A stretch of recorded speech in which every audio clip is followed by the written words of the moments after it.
எல்லாருக்கும் வணக்கம். இயக்குனர் இமயம் இன்னைக்கு கலை உலகத்தை விட்டு மேல் உலகத்துக்கு போயிட்டாரு. The great director in India. அவர் படம் 2 தான் நடிச்சிருக்கேன். கிழக்கு சீமையிலே அந்தி மந்தாரை. என்னை எங்கேயோ இந்த நாட்டு மக்களுக்கு அவ்வளவு வீட்டுக்கு வீடு போற அளவுக்கு என்னை உயர்த்தி எனக்கு அந்த நடிப்பை அவர் சொல்லி தந்து இந்த படத்தை அருமையாக எடுத்த ஒரு பெரிய இயக்குனர் மட்டுமல்ல, நெருங்கிய நண்பர். 60 ஆண்டு காலமாக பாரதி ராஜா அவர்கள் என்னுடைய நட்பு. ரத்னகுமார் இருக்காரு, அவர்தான் படத்தினுடைய டயலாக் ரைட்டர். நாங்க கலைத்துறையில இன்னைக்கு எத்தனையோ டைரக்டர்கள் வந்திருக்கலாம், போயிருக்கலாம். ஆனா இயக்குனர் இமயம் பாரதி ராஜா போல ஒரு மாபெரும் இயக்குனரை நாம இழந்திருக்கோம். அது எப்படி சொன்னாலும் அது ஆறுதல் முடியாது. அவருடைய ஆத்மா சாந்தி அடையணும், எல்லாம் இறைவனை வேண்டிக்கிறார். எல்லாரும் ஒரு நாளைக்கு இறக்க போறோம். இருந்தாலும் நாம் இருந்த காலத்தில் எதை சாதித்தோம், என்ன சொன்னோம், மக்களுக்கு என்ன செய்தோம் என்பதுதான் முக்கியம். அதை கலைத்துறை மூலமாக இந்த மக்களுக்கு எடுத்து கூறியவர் தான் இன்றைக்கு அவரை விட்டு மறைந்திருக்கிறார். அவர் புகழ் என்றென்றும் இந்த உலகம் உள்ளவரை நிலைத்திருக்கும். வணக்கத்தை நம்முடைய இயக்குனர் பாரதி ராஜா அவர்கள் நம்மை விட்டு மறைந்துள்ளார்கள். இது தமிழ் திரைப்படத்துறைக்கு மட்டுமல்ல, தமிழ்நாட்டிற்கே ஒரு பெரிய இழப்பு. இன்று தமிழ் திரைப்படத்துறையில் நூற்றுக்கணக்கான நடிகர்கள், நூற்றுக்கணக்கான தொழில்நுட்ப கலைஞர்கள், இயக்குநர்கள், தயாரிப்பாளர்கள் என பல பேரை அறிமுகப்படுத்தியவர், மிகப்பெரிய ஆலமரம், பல விருதுகளை உருவாக்கியவர். இன்று அவர் நம்மை விட்டு பிரிந்துள்ளார். இது எங்கள் எல்லாருக்கும் மிகப்பெரிய கஷ்டம். ஏன்னா திரைப்படத்துறைக்கு என்ன பிரச்சனை வந்தாலும் அது அனைத்து தமிழக முதல்வரோட ஒரு நல்ல உறவோட, உரிமையோட எங்களுடைய பிரச்சனைகளை சொல்லி எங்களுக்கான சொல்யூஷனை கொண்டு வந்தவர். இன்று நாங்கள் அனாதையாக இருக்கிறோம்னா அது உண்மைதான். அது பல்வேறு நிகழ்ச்சிகளை பல்வேறு சமயங்கள் நடத்தினவர். அது மட்டும் இல்லாமல் தமிழ் திரைப்படத்துறைக்கு மட்டும் இல்லாமல் தமிழர்களோட உரிமைக்கு எந்தவித எதிர்பார்ப்பும் இல்லாத போராடிய மிகப்பெரிய போராளி. ராமேஸ்வரத்தில் தமிழ் ஈழத்துக்காக மிகப்பெரிய ஒரு மாநாட்டை நடத்தி உலக மக்களின் அனைத்து கவனத்தையும் திரும்ப செய்தவர்.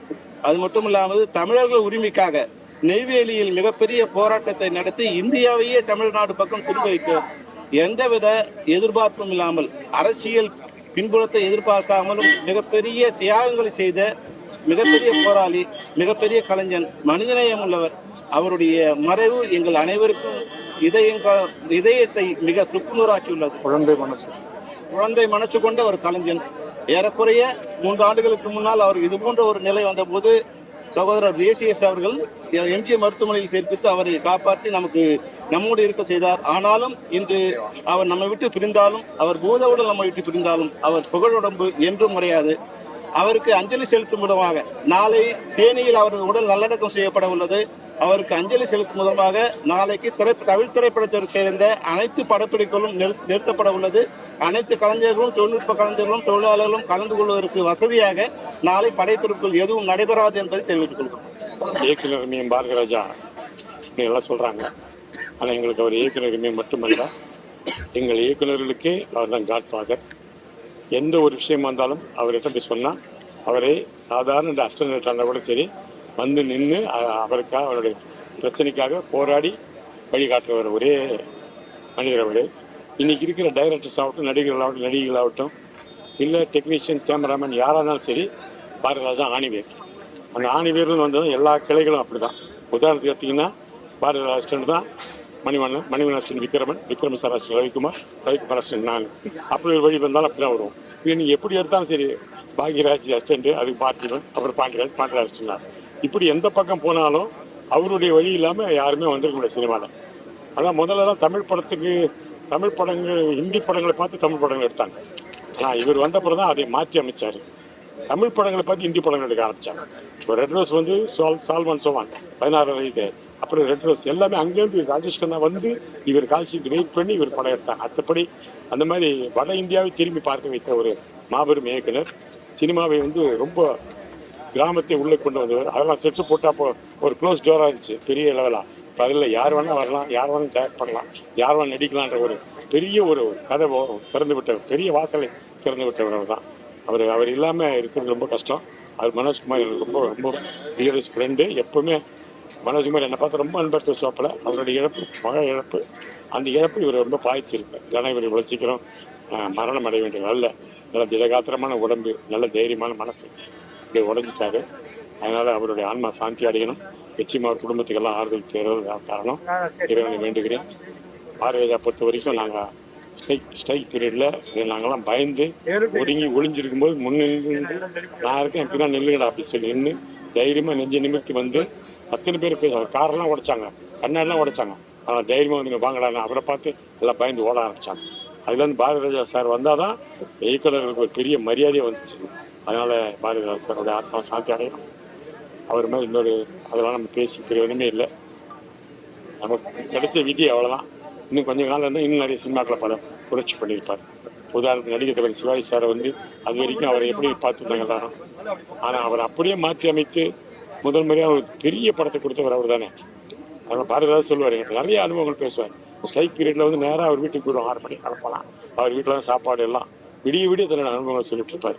அதெல்லாம் கேட்க ரொம்ப எப்படி வந்தார், எப்படி வேலை செஞ்சார், எப்படி அசிஸ்டண்ட்டாக இருந்தார், எப்படி போராடினார், எல்லாத்தையும் சொல்லுவார். முதல் மரியாதையில் அவர் முதல் நாள் பூஜையில் வந்து நடிகர் தலைவரத்தை கொண்டு வந்து இன்னைக்கு வச்சுட்டு பாரதிராஜா சொன்னார், சார் ஐயா நானும் உங்களை மாதிரி நடிகை நானும் தான் சினிமாவுக்கு வந்தேன் கிராமத்துலேருந்து. இப்போ நடிகர்கள் கேட்டார், அப்படியா என்ன மாதிரி நடிகை நான் வந்தேன், நீ கண்ணாடியை பார்த்துருக்கேன் உங்கள் ஊரில் அப்படின்னு கேட்டார். அதையெல்லாம் நம்மகிட்ட சொல்லுவார், பகிர்ந்துப்பார். எதை பற்றியுமே குழந்தை மாதிரி பேசுவார். பேசும்போது என்னை பார்த்தாலே வா செயல் வீரா வா அப்படின்னு கூப்பிடுவார். செயல் வீரான்னு என்னை கூப்பிடுவார். ஏன்னா அவரோட கூட தோளோட தோல் நின்று போராடுறது கலந்துக்கிட்டேன் நான்.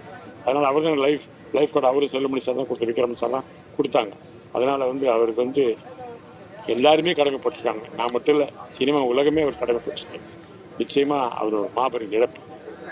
பாரதிராஜா அண்ணன் வெறும் திரைப்பட படைப்பாளிகள் இல்லை,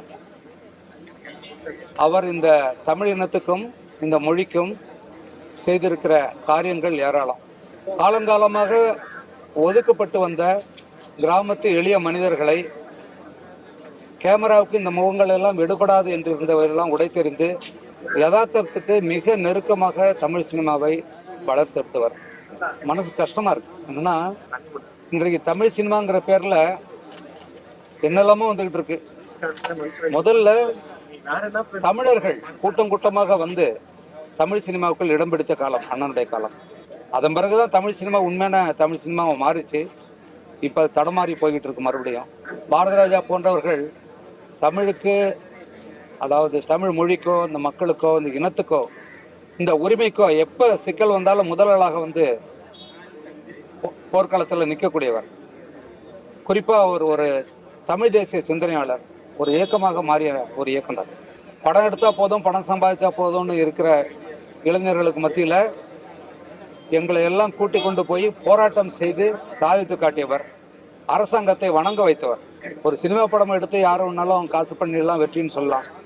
ஆனால் அந்த திரைப்பட கலை மூலமாக மக்களை மீட்டு எழுப்புறது இருக்குல்ல, அதுக்கான ஆள் இப்போ இல்லை. இவர் தான் வந்து தமிழ் திரைப்பட இயக்குநர்கள் சங்கத்தை உருவாக்கினார், தமிழ் திரைப்பட தயாரிப்பாளர் சங்கத்தை உருவாக்கினார், தமிழர்களுக்குன்னு ஒரு சங்கத்தை உருவாக்கினார். அதுவரை தென்னிந்திய திரைப்பட சங்கமாகத்தான் இருந்தது. அவ்வளோ வேலைகள் செய்த ஒரு இதயம் இங்கே வந்து உறங்கிட்டு இருக்கு. கடந்த 2ஆம் தேதி, இன்னைக்கு 7 நாளுக்கு முன்னாடி, நானும் பாட்டாளி மக்கள் கட்சியினுடைய தலைவர் அன்புமணி அவர்களும் வந்து இங்கே அவர் வந்து பார்த்தோம். ஒரு மணி நேரம் இங்கேருந்து பேசிகிட்டு இருந்தோம். அப்போ கூட நான் சும்மா அவருக்கு தெரியுதாங்கிற மாதிரி தான் நான் கேட்டேன். உங்கள் பக்கத்து வீட்டுக்காரர் தான் முதலமைச்சராக இருக்காருண்ணா தெரியுமா அப்படின்னா, டேய் சும்மாறா எனக்கா தெரியாது அப்படின்னார். அன்புமணி நல்லா இருக்கியா அப்படின்லாம் கேட்டு நல்லா பேசியிருந்தார். பாரதிராஜா இல்லாத ஒரு தமிழ் சினிமாவை யாரும் வரலாற்றில் எழுதவே முடியாது. பாரதிராஜா கிட்ட இருந்து சினிமாவை மட்டும் கற்றுக்கூடாது, அவருடைய மொழிப்பற்று, அவருடைய இனப்பற்று, இந்த தமிழ் தேசிய பற்று இதையும் நம்ம வந்து கற்றுக்கொள்ளணும். அவருடைய மனம் அமைதி காணட்டும். இந்த குடும்பத்துக்கு என்னுடைய அஞ்சலி. நாங்கள் எல்லாமே எப்போவுமே அந்த குடும்பத்தோடு இணைஞ்சிருக்கோம்.